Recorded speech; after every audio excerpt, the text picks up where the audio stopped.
ये वो CCTV footage है जिसमें साफ दिखाई दे रहा है कि एक आदमी, एक औरत और उनके साथ एक लड़का। देखते ही समझ में आता है कि वो लड़का उनका बेटा ही होगा। लेकिन गौर करने वाली बात यह है कि इतनी तेज गर्मी में भी दोनों ने मास्क लगा कर रखा हुआ है। भले ही उन्हें सांस लेने में परेशानी ही क्यों ना हो रही हो, लेकिन फिर भी मास्क उन्होंने नहीं उतारा। और अगर आप थोड़ा ध्यान से गौर करके इस फुटेज को देखेंगे तो साथ चल रहा नीली टी शर्ट वाला लड़का मास्क नहीं लगाए हुए है। बस यही छोटी सी गलती उन्हें मात दे देती है और इसी गलती का नतीजा ये हुआ कि दिल्ली पुलिस की टीम ने उनका पीछा किया और 7 जून को पश्चिम बंगाल पहुंचकर सीधे उनके घर से तीनों को अरेस्ट कर लिया। और जब वजह सामने आई तो हर कोई हैरान हो गया। पर क्यों, और आखिर ये सीसीटीवी वायरल क्यों हो रही है, और उन तीनों ने आखिर ऐसा क्या कर दिया था और क्यों किया था और कैसे वो पकड़े गए, बस यही डिटेल आज की ब्लर फाइल में हम डिकोड करने वाले हैं, जो आपके होश उड़ा देगी।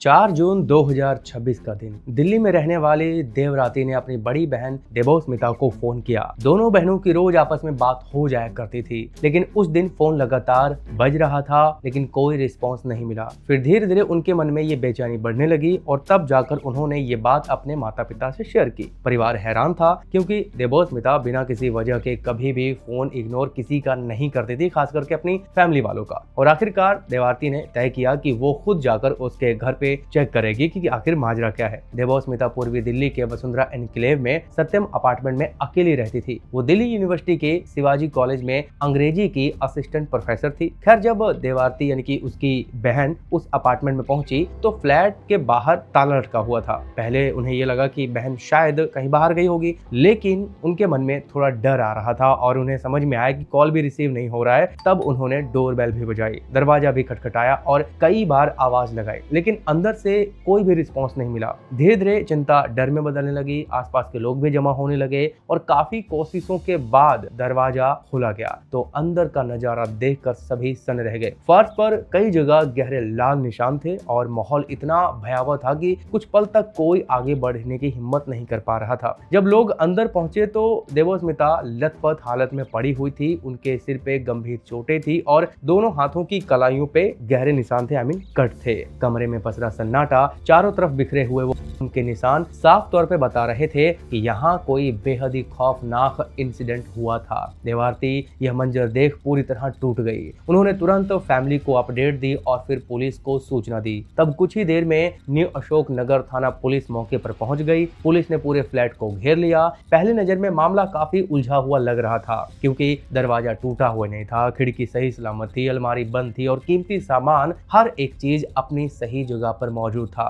कहीं भी चोरी या फिर लूटपाट के निशान नहीं मिल रहे थे। यही बात इन्वेस्टिगेशन को और भी ज्यादा मिस्टीरियस बना रही थी कि अगर यहाँ लूटपाट नहीं हुई तो आखिर किलर कौन हो सकता है और बिना किसी जबरदस्ती के वो अंदर कैसे पहुंच सकता है। तब इन्वेस्टिगेशन के दौरान पुलिस की नजर कमरे में रखे पानी के गिलास पर पड़ी, जो ऐसा लग रहा था जैसे देवस्मिता ने खुद किसी पर्सन को अंदर बुलाया और उसे पानी पिलाया हो। यहीं से डाउट गहरा हो गया कि किलर कोई ऐसा शख्स नहीं था जो अनजान हो, जिसे वो पहले से जानती है वही हो सकता है। फिर फॉरेंसिक टीम को वहां बुलाया जाता है और के सैंपल लिए जाते हैं, फिंगरप्रिंट्स उठाए जाते हैं, पूरे घर से एविडेंस कलेक्ट किए जाते हैं। तब पोस्टमार्टम के जरिए मौत का टाइम और के पीछे की ट्रुथ को समझने की कोशिश शुरू हो जाती है। उधर देवस्मिता के माता पिता और बहन सदमे में थे कि किसी को ये समझ ही नहीं आ रहा था कि आखिरकार इतनी शांत और सीधी साधी महिला का आखिर कौन दुश्मन हो सकता और कौन ऐसा कर सकता है और क्यों।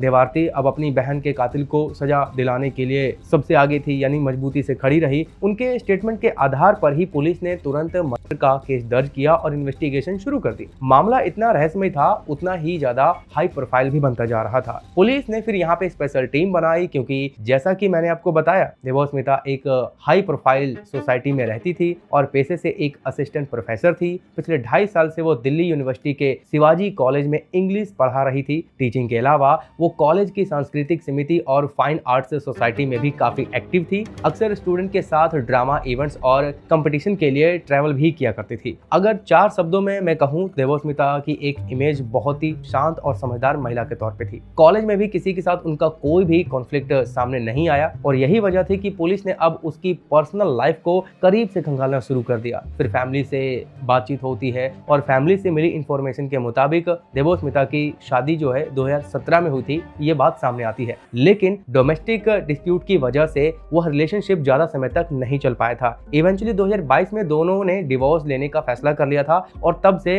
कड़कड़डुमा कोर्ट में डिवोर्स केस चल रहा था। अब देवोस्मिता की कोई संतान भी नहीं थी और वो सत्यम अपार्टमेंट में अकेले रह रही थी, अपनी जॉब कर रही थी। लेकिन अब 4 जून को उनकी जिंदगी अचानक इस तरीके से खत्म हुई, यही सबसे बड़ा सवाल बन चुका था। और अब पूरी टाइमलाइन को पहले पुलिस समझ चुकी थी और उसके बाद ही पुलिस ने अपना डाउट उसके एक्स हस्बैंड पे जाहिर किया, क्योंकि जैसा कि पता चला कि उसका एक हस्बैंड था जो डिवोर्स ले रहा था। तो इन सब बातों को पुलिस समझती है कि शायद इस केस में उसका एक्स हस्बैंड ही हो सकता है जो उस वक्त बेंगलुरु में रह रहा था। पुलिस ने उनसे कांटेक्ट किया और शक जताया, लेकिन उनके एक्स हस्बैंड ने साफ कह दिया कि हम दोनों तो पहले ही अलग हो चुके थे, तो वो ऐसा क्यों करेगा। उनका जवाब भी सुनकर पुलिस थोड़ा संतुष्ट होती है कि उनका जवाब काफी तर्क संगत लगता है। तो अब इन्वेस्टिगेशन को आगे बढ़ाना भी जरूरी था क्योंकि सच सामने लाना था। इस मिस्ट्री की सबसे बड़ी उम्मीद थी अब सीसीटीवी फुटेज से, और फिर सत्यम अपार्टमेंट और आसपास के लगे कैमरों की रिकॉर्डिंग निकाली जाती है। घंटों तक फुटेज खंगाली गई और कई टीम लगातार वीडियो का एनालिसिस करने में जुटी रही कि तभी इन्वेस्टिगेशन में एक ऐसा लीड मिल जाता है जिसने पूरे केस की दिशा बदल दी। घटना वाले दिन सीसीटीवी में देखा गया कि फैमिली अपार्टमेंट के अंदर जाती हुई दिखाई पड़ती है, यानी कि बहुत सारे फैमिली को आते जाते देखते हैं। लेकिन ये जो फैमिली आप फुटेज में देख पा रहे हैं, इस फैमिली को देख करके पुलिस को थोड़ा सा सस्पिशियस लगता है, जिसमें एक महिला और उनके साथ एक लड़का और एक आदमी होता है। पहली नजर में ये बिल्कुल ही नॉर्मल फैमिली की तरह लग रही होती है, लेकिन पुलिस की नजर कुछ ऐसी डिटेल पर जाती है जिन्हें शायद एक आम पर्सन नोटिस भी नहीं करता। यानी कि पति और पत्नी ने मास्क पहन रखा था, जून की भीषण गर्मी में वो भी चेहरा ढका हुआ था। लेकिन इससे भी ज्यादा चौंकाने वाली बात कुछ और थी। जब ये फैमिली अपार्टमेंट के अंदर गई थी तब उनके कपड़े अलग थे, मगर जब बाहर निकल रहे थे तो उस वक्त उनके कपड़े अलग थे, महिला और आदमी के। लेकिन एक और गौर करने वाली बात थी कि लड़के ने वही नीली टी शर्ट पहनी थी, मतलब कि उस लड़के ने अपने कपड़े चेंज नहीं किए थे। ये देखकर पुलिस का डाउट और भी गहरा हो गया। लेकिन सबसे बड़ी परेशानी ये थी कि सीसीटीवी में किसी का चेहरा साफ दिखाई नहीं दे रहा था, इसलिए उनकी आइडेंटिटी तय करना इतना भी आसान नहीं था। और फिर इन्वेस्टिगेशन के दौरान करीब 200 लोगों से मौखिक रूप से पूछताछ की जाती है, जैसे कि कुछ दुकानदारों से, आसपास के लोगों से, उससे रहने वाले अपार्टमेंट के लोगों से। लेकिन उस फैमिली का उसके बावजूद भी कोई लीड नहीं मिल रहा होता है। फिर धीरे धीरे केस एक डेड एंड की तरफ बढ़ता हुआ दिखाई देता है कि तभी इन्वेस्टिगेशन में एक इंपॉर्टेंट क्लू सामने आ जाता है कि अपार्टमेंट के बाहर आसपास लगे सीसीटीवी कैमरों की एक फुटेज दोबारा चेक करने के दौरान पुलिस को एक कैब दिखाई पड़ती है जो कि काफी सस्पिशियस लग रही थी और काफी लंबे समय से वहां पे खड़ी हुई थी, लगभग आधे घंटे तक। तो पुलिस ने उस ड्राइवर को ढूंढ निकाला और पूछताछ में उसने खुद बताया कि उसने उस परिवार को जो फुटेज में दिखाई दे रहे थे, उसने उसे एक किसी होटल से पिक किया था और वापस वहीं होटल पे उसे वो छोड़कर वहां से चला गया। बस यहीं से इन्वेस्टिगेशन को एक नई दिशा मिल जाती है। पुलिस टीम तुरंत उस गेस्ट हाउस तक पहुंचती है जो दुल्लूपुरा इलाके में स्थित है, जहां रजिस्ट्रेशन चेक किया जाता है, फिर सीसीटीवी फुटेज देखी जाती है और रिसेप्शन स्टाफ से बात की जाती है। तब स्टाफ ने फैमिली को पहचान लिया और बताया कि वे कुछ समय के लिए वहीं रुके थे। तब उनके जमा किए गए आइडेंटिटी प्रूफ की जांच हुई, लेकिन जल्द ही ये साफ हो गया कि डॉक्यूमेंट उनके फेक थे। ऐसा लग रहा था कि असली आइडेंटिटी छिपाने के लिए फर्जी आईडीज का इस्तेमाल किया गया था। हालांकि इतनी प्लानिंग के बावजूद उनसे एक गलती हो गई थी, वो ये कि होटल में दर्ज करवाया गया उनका मोबाइल नंबर असली था। अब यही नंबर इन्वेस्टिगेशन का सबसे बड़ा हथियार बनने वाला था और सर्विलांस टीम ने तुरंत नंबर को ट्रैक करना शुरू कर दिया और धीरे धीरे पूरा पिक्चर साफ होने लग गया। तब पता चलता है कि होटल छोड़ने के बाद वो फैमिली रेलवे स्टेशन पहुंची थी और फिर वहां से पूर्वा एक्सप्रेस पकड़कर पश्चिम बंगाल की तरफ रवाना हो गई।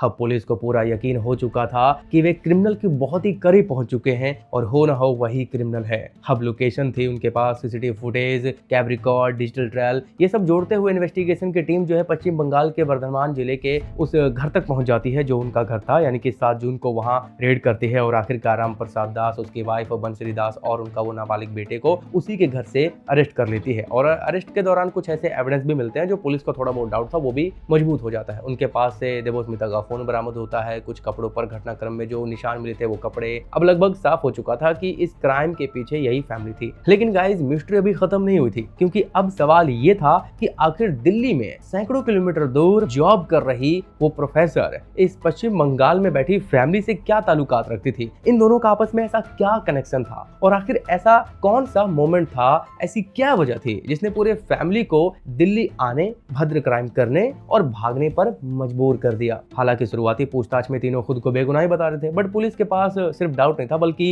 एविडेंस थे जो उसी फैमिली की तरफ इशारा कर रहे थे। Mobile location, hotel record, cab drive का वो स्टेटमेंट, सीसीटीवी फुटेज और बरामद सामान सब एक ही स्टोरी बता रहे थे। और अब जैसे जैसे पूछताछ का दबाव बढ़ता है, उनकी बनाई हुई कहानी बिखरने लग जाती है और वो ट्रुथ सामने आया जिसने पूरे केस को और भी चौंकाने वाला बना दिया। असल में राम प्रसाद दास का कनेक्शन पश्चिम बंगाल के वर्धमान में मौजूद उस पुश्तैनी मकान से था जिसकी देख रेख देवस्मिता कर रही थी, जो कि वो प्रॉपर्टी देवस्मिता की नानी ने उसकी फैमिली को दिया था, या फिर ये कह लीजिए देवस्मिता को दिया था। और सारी जिम्मेदारी दिल्ली में मौजूद देवस्मिता के ऊपर ही थी, चाहे वो जॉब कर रही थी, लेकिन इसके बावजूद भी वो प्रॉपर्टी की पूरी जिम्मेदारी लेके बैठी हुई थी। चाहे वो किराया वसूलना है, चाहे वो उसकी देखरेख करनी है, चाहे वो किसी भी तरीके का फैसला लेना हो, सब कुछ वही संभालती थी। और कुछ साल पहले ही राम प्रसाद अपनी फैमिली के साथ उस मकान के एक हिस्से में किराएदार बन के आया था। शुरुआत में सब कुछ नॉर्मल ही था, जैसे कि आमतौर पे किराएदार आते हैं जाते हैं, सब कुछ वैसा ही था। वो समय पे किराया दे रहा था और किसी भी तरह की कोई भी परेशानी नहीं थी। लेकिन धीरे धीरे उसने मकान के दूसरे हिस्से भी किराए पे लेने शुरू कर दिए। देवस्मिता ने उस पर भरोसा किया और उसे वो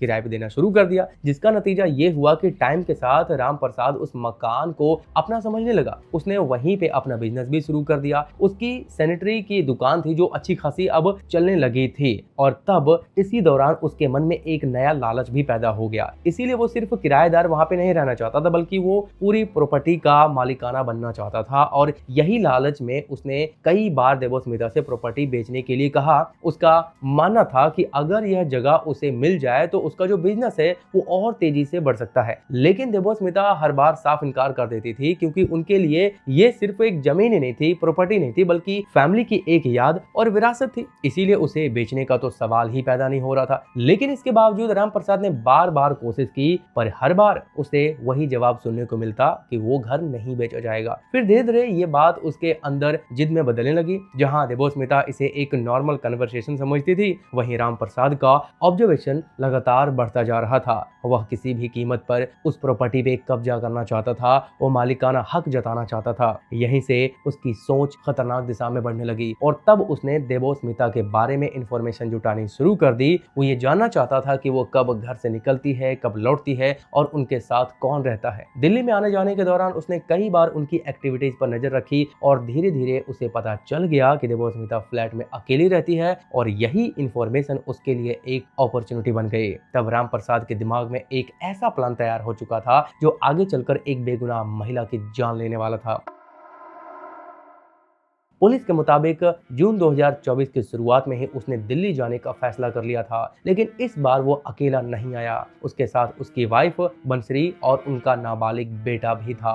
बाद की इन्वेस्टिगेशन में पता चला कि फैमिली ने ट्रैवल से पहले काफी तैयारियां की थी। उन्होंने अपनी असली आइडेंटिटी छिपाने की कोशिश की, होटल में फेक डॉक्यूमेंट जमा किए और हर कदम सोच समझ कर उठाया। 3 जून की सुबह फैमिली दिल्ली पहुंची। कुछ समय होटल में रुकने के बाद वो कैब से वसुंधरा एनक्लेव पहुंचे। अब क्योंकि देवस्मिता उन्हें पहले से जानती थी, वो उनके किराएदार थे, इसीलिए उन्हें देखकर वो हैरान नहीं हुई। उन्होंने नॉर्मली गेस्ट की तरह उनका भी स्वागत किया और फ्लैट के अंदर आने दिया। यही रीजन था कि पुलिस को जबरन घुसने का कोई भी निशान नहीं मिला। फ्लैट के अंदर बैठाने के बाद कन्वर्सेशन शुरू हुई। देवस्मिता ने उन्हें पानी का गिलास दिया और बाद में टेबल पर मिले कुछ गिलास जो कि पुलिस को बाद में बरामद हुए। राम प्रसाद ने फिर वही पुराना मुद्दा छेड़ लिया, प्रॉपर्टी बेचने की बात। उसने दावा किया कि वो उन्हें पैसे देने के लिए तैयार है और अब फैसला कर लेना चाहिए।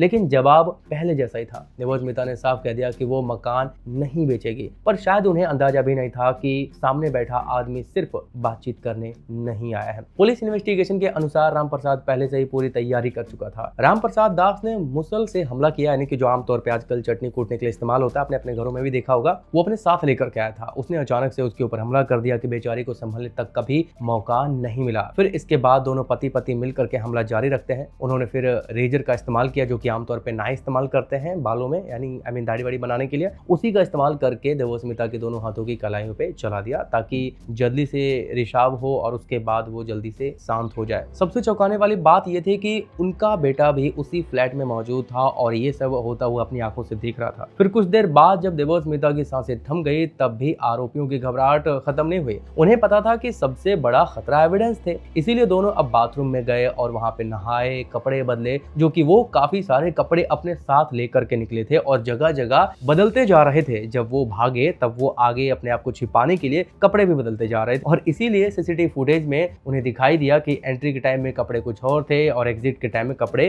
कुछ और थे। इसके बाद उनसे जितना हो सका, जितना संभव उनसे लगा, उतना निशान मिटाने की कोशिश की, लेकिन क्राइम सीन से हर एविडेंस को हटा पाना इतना भी आसान नहीं होता। फिर एविडेंस मिटाने की कोशिश के बाद तीनों फ्लैट से बाहर निकले। बाहर आते वक्त उनका बिहेवियर बिल्कुल नॉर्मल था, जैसे कुछ हुआ ही ना हो। वे कैब से होटल पहुंचे, कुछ देर तक वहां रुके और फिर रेलवे स्टेशन की तरफ निकल जाते हैं। उन्हें लग रहा था कि अब अगर वो दिल्ली से निकल जाते हैं तो वो सेफ हो जाएंगे, लेकिन उन्हें ये नहीं पता था कि उनके पीछे अब दिल्ली पुलिस की टीम लग चुकी है। तो बस फिर आज के लिए इतना ही। क्या ही बोलूं मैं, मतलब मेरे पास कुछ बोलने के लिए शब्द होता नहीं है, अब आदत सी हो गई है। बस इतना ही कहूंगा कि अपना और अपनों का ख्याल रखें, बी सेफ, बी केयरफुल। हो सके तो इस वीडियो को शेयर कर दें ताकि लोग थोड़ा अवेयर हो जाए। हम लोग अवेयरनेस ही फैला सकते हैं अपने काम के माध्यम से, और आप लोगों का काम है शेयर करना। मेरा काम था आप लोगों के तक ये केस पहुंचाना। आपको अच्छा बुरा जो भी लगा प्लीज कमेंट कीजिए ताकि इसकी इंगेजमेंट बढ़े और मेरी मेहनत 4 लोगों तक और पहुंचे। बाकी आगे आपकी मर्जी।